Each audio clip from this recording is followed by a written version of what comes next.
drill for this month. Today, we're taking a close look at a selection of recent IMCA DP safety incidents from 2026. After walking through what went wrong, we'll focus on the key practical takeaways and lessons learned. Then, we'll dive into the most relevant incident and see how we can apply those exact lessons to strengthen our daily operations right here on board the Alba. Think twice. Press once.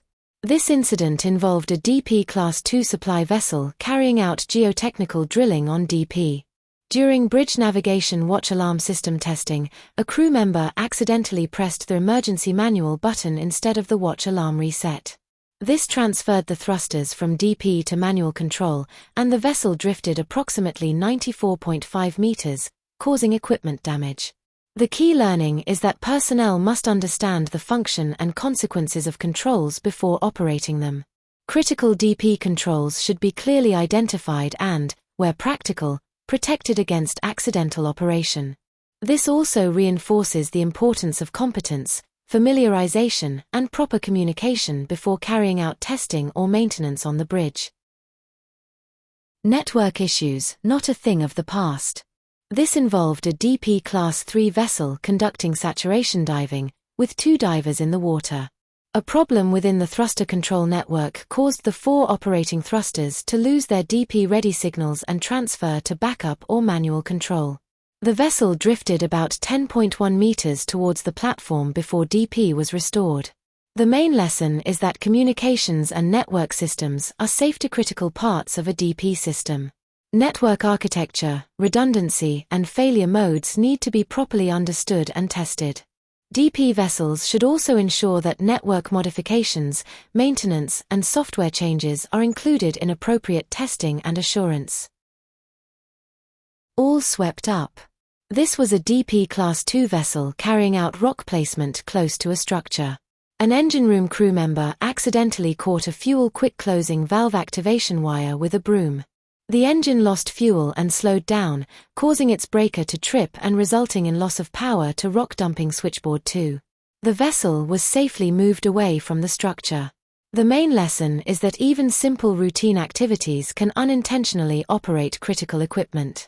Emergency shutdowns, wires, handles and switches should be protected against accidental activation.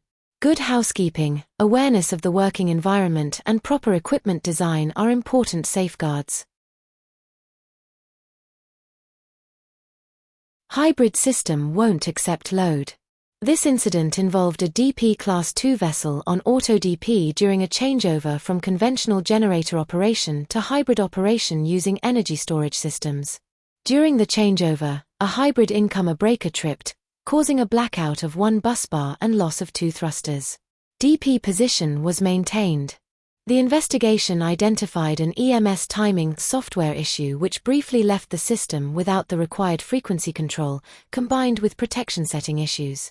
The key lesson is that hybrid and integrated power systems must be tested not only in normal operation, but also during transitions, unusual load conditions, and failure scenarios.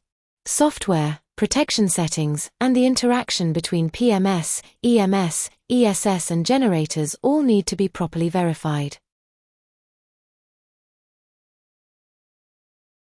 Let's look at the first incident we've seen. This involved a bridge officer carrying out maintenance on the BNWAS while the vessel was on DP. During the testing, the officer accidentally pressed the wrong button.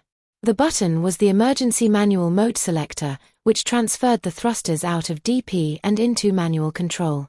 The vessel subsequently drifted approximately 95 meters and equipment was damaged. IMCA identified the main cause as a lack of operational knowledge. So, the question for us is, could something similar happen on Alba?